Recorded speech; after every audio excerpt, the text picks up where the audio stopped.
All sports, all plays. All sports, all plays. All sports, all plays. 365, we making up plays. You talking the game, get you through the days. We're high in the court, the dime in the lane. Variety topics, living the same. All presentation, sports information. In the airways, taking the nation. All sport, all plays, they working your faces. Grace at the field, so tie the laces. All sports, all plays.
All right, what's happening, everybody? Welcome to Easy Money, a sports betting show. Friday, May 31st, 2024. I'm Chris Gonzalez, joined by Tony Gonzalez. How's it going? Well, not too bad.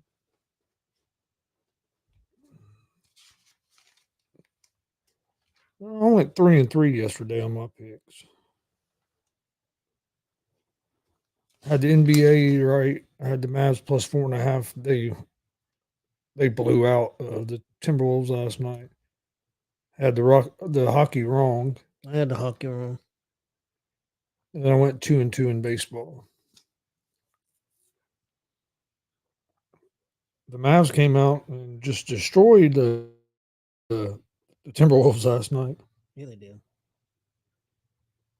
Luka Doncic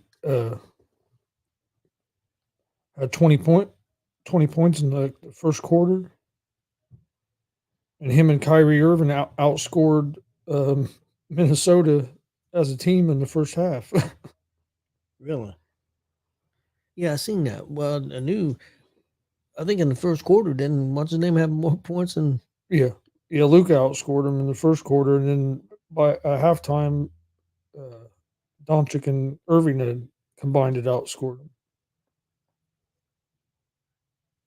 And then they both ended up with 30-something points. They were up, I think, as many as like 35. Ended up winning by 25 or 20, something like that. But that game was never really close, especially after about the first few minutes of that second quarter. Luka came out hot shooting the ball. He was like 8 of 10 with 20 points in the first quarter or something like that. But yeah, he was on fire, especially at the beginning of the game. I thought Dallas would win, but I thought it'd be a close game like the other ones had been. Yeah, Dallas was on fire, that's for sure. I ended up going 2-3 yesterday. Yeah, I was 3-3. Could have been a little better, but could have been worse. So.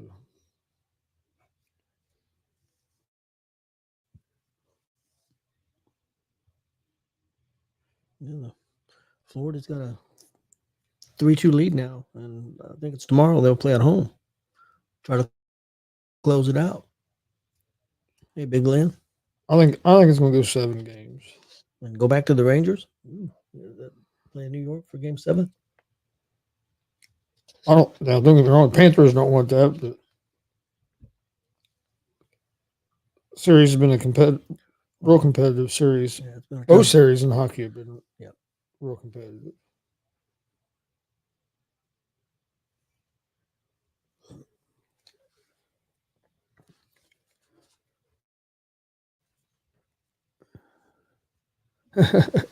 Glenn said the fever got him losing his mind like the judge. Yeah, they couldn't get no stops defensively last night, and then they go on just too many droughts scoring wise. I still think their offense is isn't great. Too much to me. It's too much standing around and one on one, especially the way with Clark can pass the ball. And Aaliyah Boston just hasn't. She hasn't been the same as she was last year yet. She got off to a little bit of a slow start. I'm not crazy. I'm not crazy about the coach myself, but we'll see if that coach can get it turned around. They're getting ready. They had a bunch of games up there at the beginning, and they're getting ready to have a little bit of a break, so they'll actually get to be able to practice some and stuff. So maybe after that, they'll look a little more together than what they have. But it'll be interesting to see. No Clark, I think, ended up with what right around 20 points again.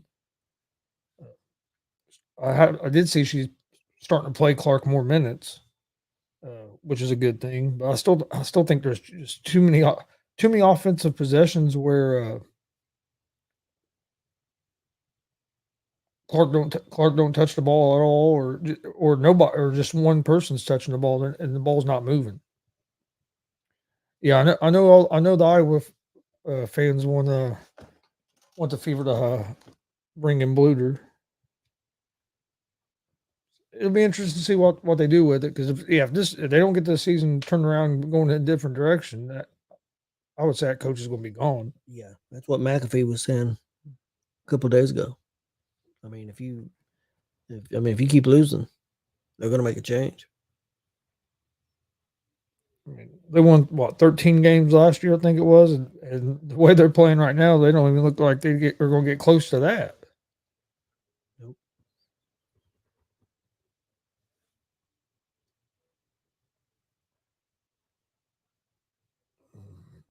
Oh, I saw something just a few minutes ago that was breaking news. What's up? Wrestling Olympic gold medalist and former tried WWE, never really done anything there, but he just signed a contract with a 3-year deal with the Buffalo Bills to be a defensive lineman. I seen that too. You know if he ever played any football at all? Never played football. I didn't think so. First time he ever put on a pair of cleats was when he went and worked out for the Bills, is what I just read. Yeah, they signed him to a normal like 3-4 year rookie deal. I'm assuming this year he's probably going to be on the practice squad. I mean, dude has no football experience at all. But with his balance, his athleticism, and the way he can, I mean, with his wrestling experience and being able to move people, use his hands and move people. I think he could end up being a decent defensive lineman. Probably not big enough for offensive lineman, is it? No. I think that's what Brock Lesnar tried, was offensive line. Of course, he was a lot bigger.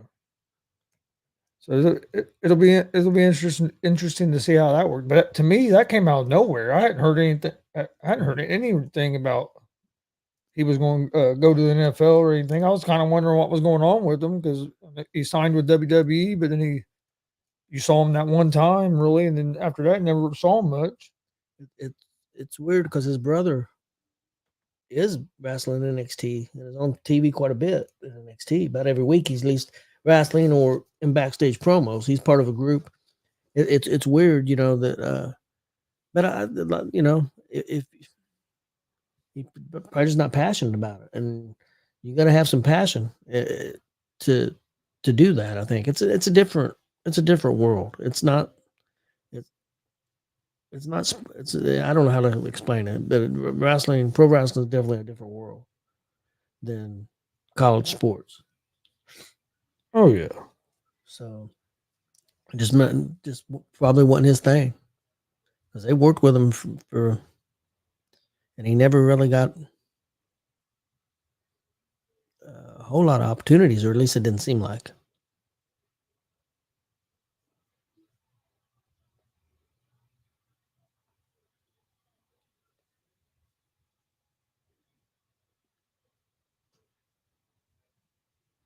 Yeah.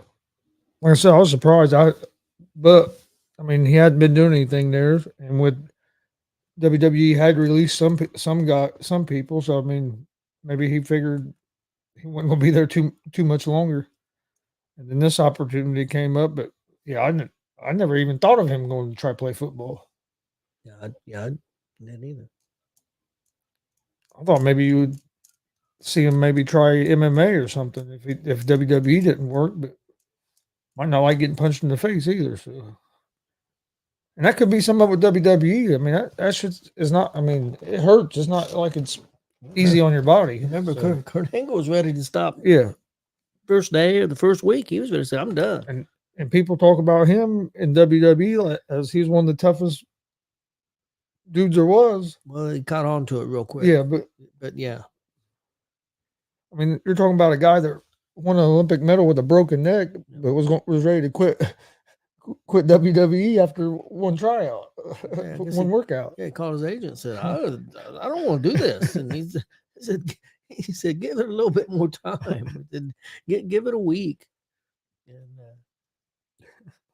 And that's coming from Kurt Angle. That's what I'm saying. Yeah. Guy that has been known for overcoming pain.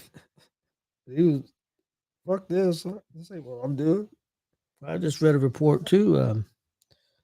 I guess AEW's offer, they supposedly it's been linked that the offer that they received is around $110 million a year for the AEW programming. That would be a pretty good raise. They're getting paid about $45 million a year right now. But the rumor was that he was wanting a 5-year, $1 billion deal. So it's a long way from that. So that's the rumor. Whether that's I wouldn't think they was going to get no $1 billion deal. I wouldn't think they'd get $200 million a year.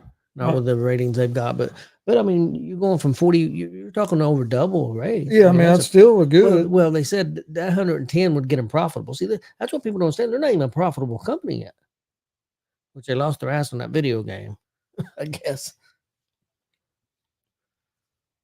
I didn't understand why they were even trying to do a video game yet. I didn't. To me, that they've done some shit backwards. Yeah. I mean, the video game should have been something you worry about down the road after you're a profitable company. Then worry about the video game. Exactly. But don't go do this stuff that just keeps putting you in more debt until you. Well, that's the problem with him being a billionaire. I don't know that he knows how to run a business. He's a billionaire. I mean, because I don't think he inherited that money. And I'm not saying he's a bad businessman, but a lot of the stuff that they've done, like you said, it's kind of ass backwards.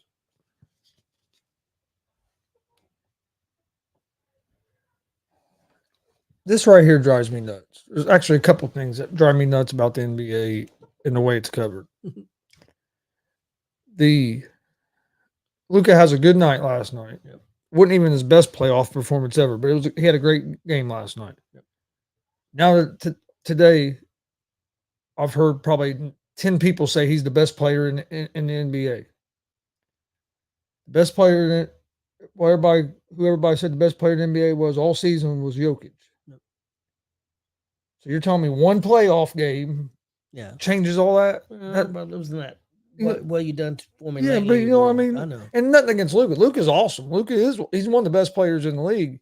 And I'm not saying he's not the best player in the league, but after one game, like one big game, it's just like everybody just needs to calm down a little bit. He's had a lot of big games like that. And like Nick Wright had said a little bit ago, which I hate to even give him a compliment, but this was like his fourth best playoff game number wise. Yeah. You know what I mean?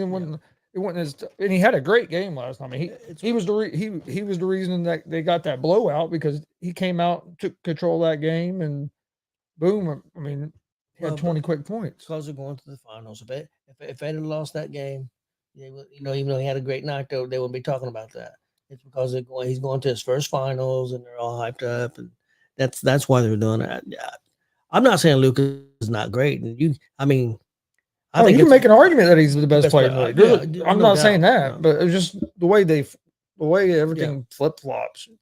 And then the other thing, Minnesota won. They didn't come back and win that one game. Yep. But all I've heard is how competitive that fucking series was, and how lopsided the Pacers series was. That was not lopsided. If you watch the games, yes, Pacers got swept. They didn't win a game. I understand that. But if you watch them games, all them games was competitive, and the Pacers had chances to win all of them but one. Yep. They should have won. I mean, they could have been up 3-1 in that series. They could have been. It could have been that series could have been 2-2. I mean that series, to me, that series. I mean, don't get me wrong. This series there were some close games as well. Yeah. But they were both competitive series, even though one was a gentleman's sweep and one was a sweep. But it's just crazy to me how people just. I don't want to give Pacers any credit. Just right off, like, oh, Boston had the easiest path ever to the finals. Okay, hey, some guy, people got hurt. I understand saying that, but I mean that happens, and that's one part of the playoffs is what team can stay healthy or manage through injuries. You see it year after year with guys get hurt in the playoffs. That can go to a whole nother argument about how this load management stuff doesn't work. We load manage all season and we still get hurt in the playoffs. What kind of sense does that make? Yeah. But them narratives in the NBA have just the last couple weeks have killed me. And then today that I wake up and everybody, Luke is the best thing ever. I'm like, dude, he's awesome. I like watching him play. I watched almost all that game last night, even though it wasn't even close, because of Luka. He was talking shit to Snoop Dogg. He was talking shit to the fans. He was on fire last night. It was fun to watch, even though it was a blowout. But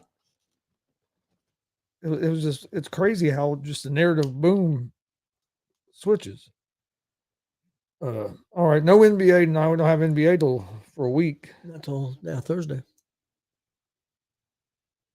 Exactly, Glenn. That's that. All I heard was how basically the reason.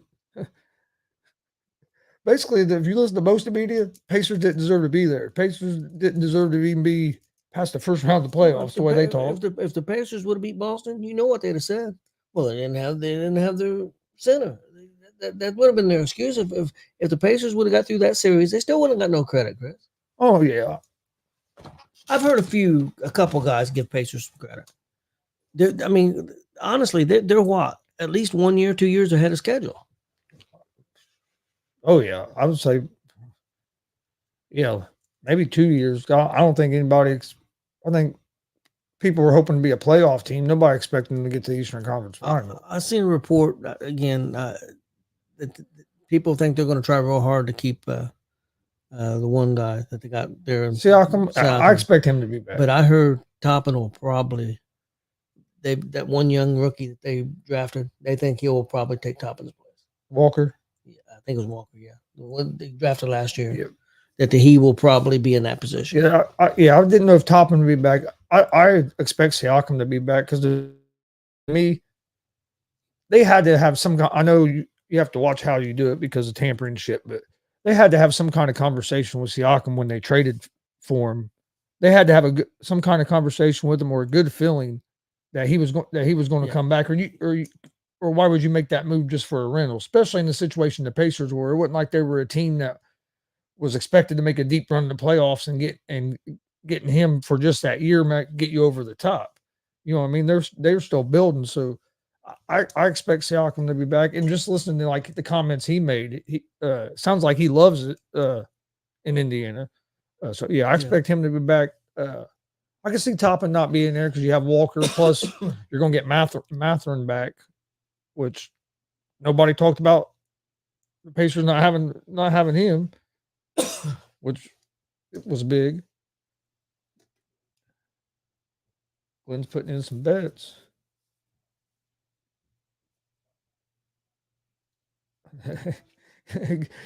Go ahead, hedge it both ways. I see what you're doing there, Glenn. Because if the Mavs win, either Luka or Kyrie are going to be the MVP, and if Boston wins, more than likely either Brown or Tatum's going to be MVP. So he's going to bet on both. Okay. See, he's thinking like Roden was the other day. Yeah. Rhoda wanted to hedge his bet. That's true. He did. Beaver started getting beat. And he ended up getting that bet right too. Yeah, he did. They got down. He was ready to punt on him. Yeah. He was ready to give up. I want the other team. Hockey tonight, Stars and Oilers. This series tied 2-2, right? I believe so, yes. I'm gonna go with the Stars at home. I am too. Well, a big thing if Dallas Stars can win this series and have both Dallas teams in the finals. That's a hell of a year. Yeah, all of that. Texas Rangers won the World Series last year. Everybody's good except for one team. Glenn's Cowboys. Glenn's Cowboys.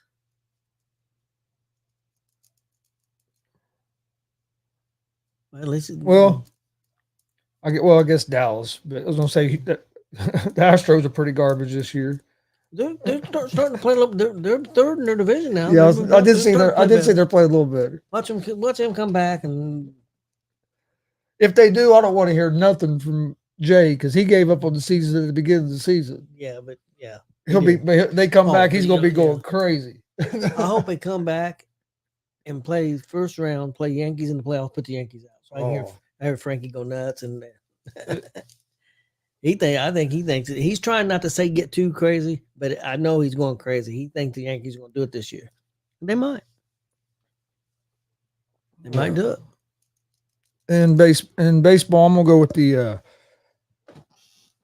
Orioles on the money line at home against the Rays. The D-backs plus 1.5 on the road against the Mets. Red Sox money line at home against the Tigers, and the Royals plus 1.5 at home against the Padres. Okay, baseball. I've got Philadelphia at home money line against St. Louis. I've got Toronto at home money line against Pittsburgh. I have Boston money line against Detroit. I have Atlanta money line at home against Oakland, and then I have Seattle at home money line against the Angels. That's my baseball picks for tonight.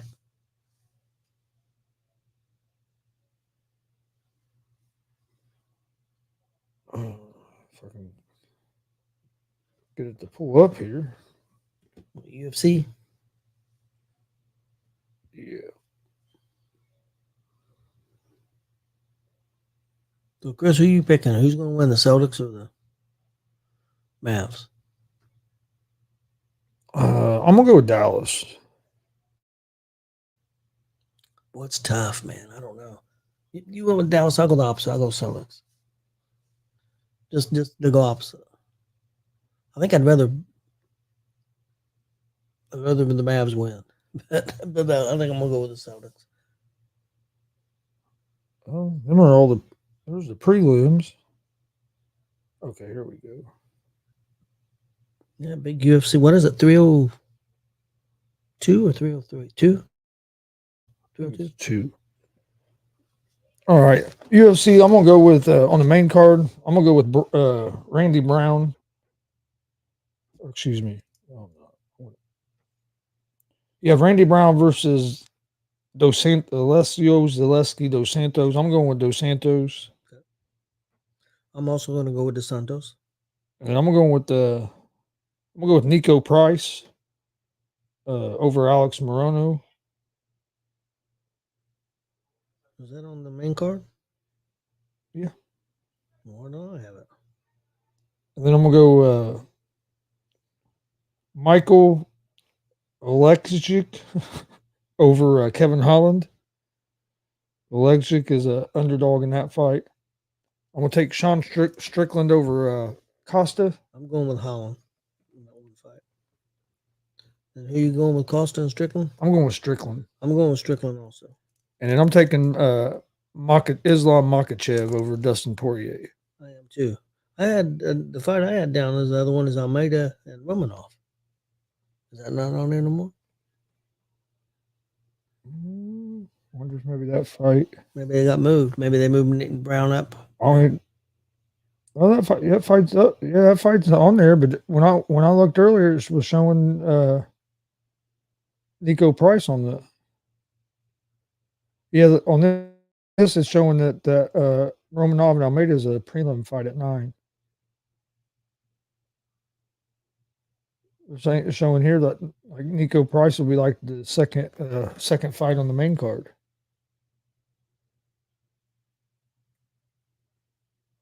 Yeah, they must have changed it because Price and Marino's on there now. Well, I'll just do the 4. Yeah, they have Alameda fighting at 9:30 or 9, so he's fighting the second to last prelim fight. I'll just do them 4. Well, there's actually 2 Alamedas. One's in the Prelim featured prelim, and the other one's in the second to last prelim. One's fighting Romanov, and one's fighting Kopylov, or however you pronounce it. All right. Well, do you have anything else for today? No, I think I'm good to go. All right. Please hit that subscribe button on YouTube at Gonzo Sports Room. Like and follow Facebook, Twitch, X, Instagram, all at Gonzo Sports Room as well. We'll be back Monday right around 3 o'clock with another episode of Easy Money, a sports betting show. Have a great weekend.